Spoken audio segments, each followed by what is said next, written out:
जब तक आपके दिमाग में ये रहेगा वो क्या कहेगा, वो क्या सोचेगा, वो क्या करेगा, तब तक याद रखना भगवान से नहीं जुड़ पाओगे। भगवान से तो उसी दिन जुड़ोगे जिस दिन आपको किसी के बोलने का कोई फर्क नहीं पड़ेगा।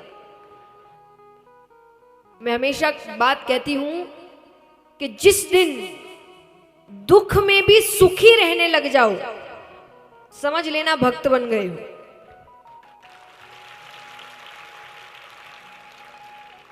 जो उसको उस वक्त भी दुख नहीं होता, क्योंकि कैसे हो सकता है? अगर आप भगवान पे विश्वास रखते हो और आपको ऐसा लगता है कि आपकी जिंदगी के हर काम भगवान कर रहे हैं, तो वो कुछ गलत कर सकते हैं? नहीं। तो व्यक्ति दुख में भी यही सोचेगा ना, शायद यही सही है भी मेरे लिए, इससे कुछ सीख देना चाह रहे होंगे, कुछ समझाने की कोशिश करना चाह रहे होंगे, कुछ गलती बताने की कोशिश करना चाह रहे होंगे, तो व्यक्ति वहां ध्यान रखता है।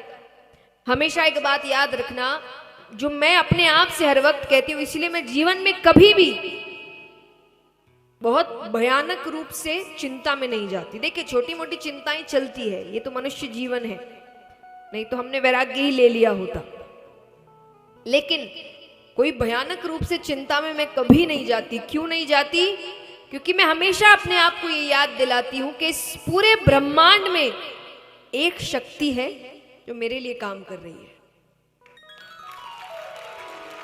कि इसका बुरा नहीं होना चाहिए, इसका ध्यान रखना मेरा काम है।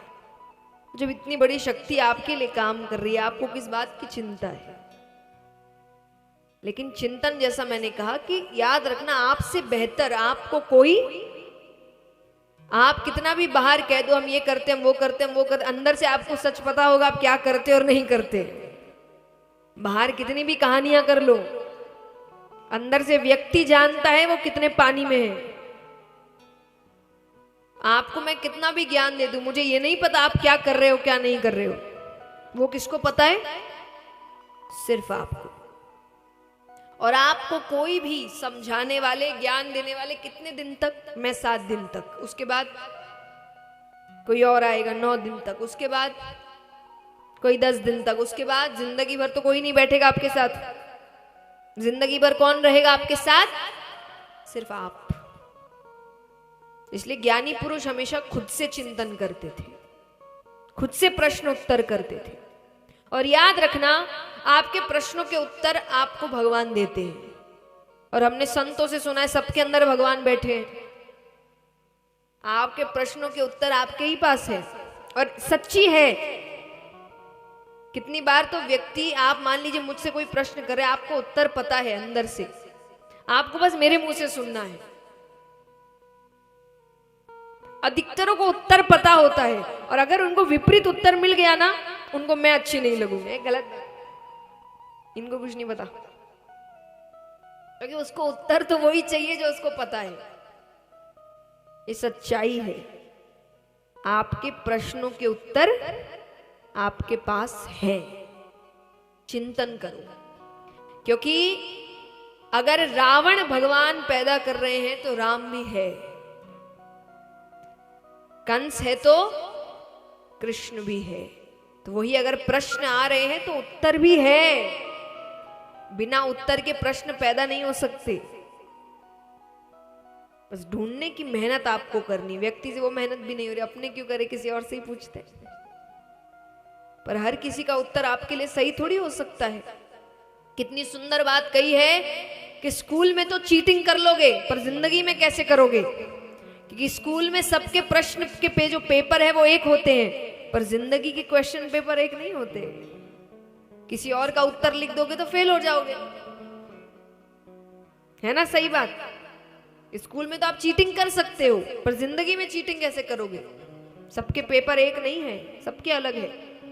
इसलिए भी कहा जाता है कि बराबरी नहीं करनी चाहिए। जब माँ बाप बच्चों के लिए कहते हैं कि देखो उसके इतने नंबर आ रहे हैं, तुम्हारे नहीं आए, देखो उसके वो आ रहे हैं, सबसे गलत चीज है। कभी नहीं करना अपने बच्चों के साथ। सारे बच्चे अलग होते हैं। अब एक बात बताइए, आप बच्चों की बराबरी करते हैं, ये आ रहे वो आ रहे, बच्चे माँ बाप की बराबरी करने लग जाए तो क्या? उसके माँ बाप तो उसको रात को इतनी देर भी बाहर जाने दे रहे, आप तो मुझे 9 बजे ही घर बुला लेते हैं। तब उल्टा पड़ जाता है। हर घर के नियम अलग होते हैं। हर घर का बच्चा भी तो अलग होता है। सबके अपने अपने तरीके हैं, अपने अपने काम करने के तरीके हैं, अपनी अपनी स्पीड है करने की। हर बच्चा तो एक नहीं है, तो इसीलिए सबको उनका समय दीजिए, बराबरी मत करिए, उसको बेहतर बनाने में लगे रहिए, पर उसका कंपटीशन किसी और के साथ मत रखिए, क्योंकि इससे आप उसको आदत इसी चीज की डाल रहे हैं, फिर वो इसी के पीछे लगा रहेगा। वो कभी ना कभी किसी ना किसी को पकड़ेगा, मुझे इससे आगे जाना है, इसको हराना है, इसके पीछे।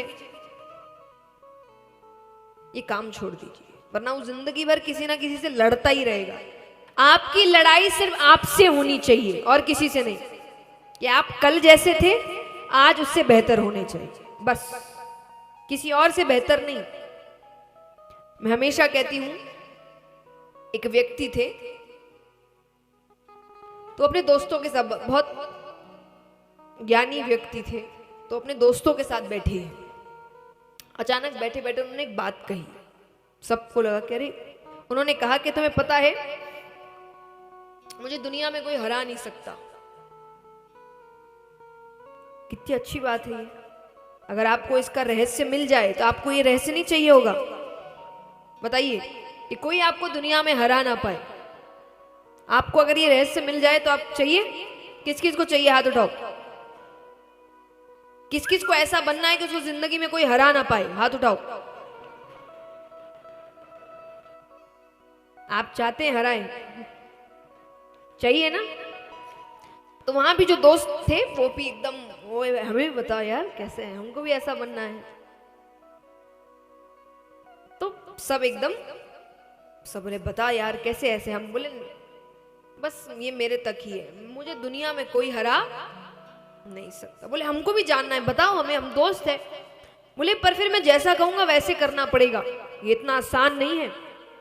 बोले हाँ हमें बताओ, ऐसे कैसे हो सकता है कोई दुनिया में तुम्हें नहीं हरा सकता? बोले मुझे दुनिया में कोई इसीलिए नहीं हरा सकता क्योंकि मुझे जीतना ही नहीं है।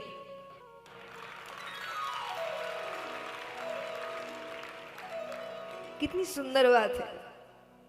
जिसको जीत की लालसा ही नहीं होगी उसको कौन हराएगा?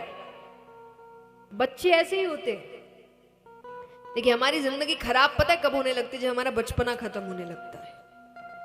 इसलिए कई बार कहते हैं अपने अंदर के बच्चे को मरने मत दो। बच्चा सबसे अच्छा होता है। बच्चे को खेलते हुए देखो, उसको जीतने से कोई मतलब नहीं है। ये मैं छोटे बच्चों की बात कर रही हूँ जो बड़े हो गए नहीं। उसको सिर्फ खेलना है, उसको घंटों खेलने दो, उसको हार जीत से मतलब, उसको सिर्फ कि मुझे खेलना है, मुझे खेलने दो। जिंदगी खेल ही तो है। भगवान के लिए क्यों कहा जाता है लीला है? लीला मतलब, लीला का अंग्रेजी शब्द पता है क्या है? प्ले। भगवान खेल रहे हैं। इसलिए अगर देखा जाए तो भगवान किसी के मित्र नहीं और किसी के दुश्मन नहीं। भगवान तो खेल रहे हैं। वो अपनी लीला करके चले गए, बाद में सब 10 इधर उधर होते रहे। भगवान तो अपना खेल खेल कर, तो खेल है जिंदगी, खेल की तरह जियो। जीतना है, इसको हराना है, ये सब जब आ जाता है ना मन में, जिंदगी बर्बाद हो जाती है। फिर करोड़ों के बीच रहने वाला भी दुखी है, रो ही रहा है, क्योंकि उसके पास भले ही करोड़ों होंगे पर उसको दुख किस बात का है कि मेरे पड़ोस वाले के पास भी है। एक बार एक व्यक्ति भगवान की तपस्या करता है। भगवान ने कहा कि वरदान है जो मांगोगे मिलेगा। तो उसने कहा ठीक है, बहुत अच्छी बात। बोले लेकिन हर चीज का साइड इफेक्ट भी होता है, दवाइयों का साइड इफेक्ट है। तो बोले इस वरदान का साइड इफेक्ट है तुम जो मांगोगे तुमको मिलेगा, पर उसका डबल तुम्हारे पड़ोसी को मिलेगा। उसने कहा मुझे क्या पड़ी है, मुझे तो मेरे से मतलब है। भगवान कह रहा वो तुम देख लो। तो पहले उसको लगा कि उसको फर्क, तो उसको गाड़ी चाहिए थी। तो उसने कहा मुझे ये गाड़ी चाहिए, आ गई। पर वैसी 2 गाड़ी अच्छा नहीं लगा उसको। कोई बात नहीं। फिर उसको एक बंगला चाहिए था। उसने मुझे ऐसा बंगला चाहिए, मिल गया। पर पड़ोस वाले को अब जलन बढ़ रही है, उसको गुस्सा हो रहा है। अब उसको अपनी चीजें दिख नहीं रही, उसको अपना बंगला नहीं दिख रहा, उसको अपनी गाड़ी नहीं दिख रही, उसको उसका दिख रहा है।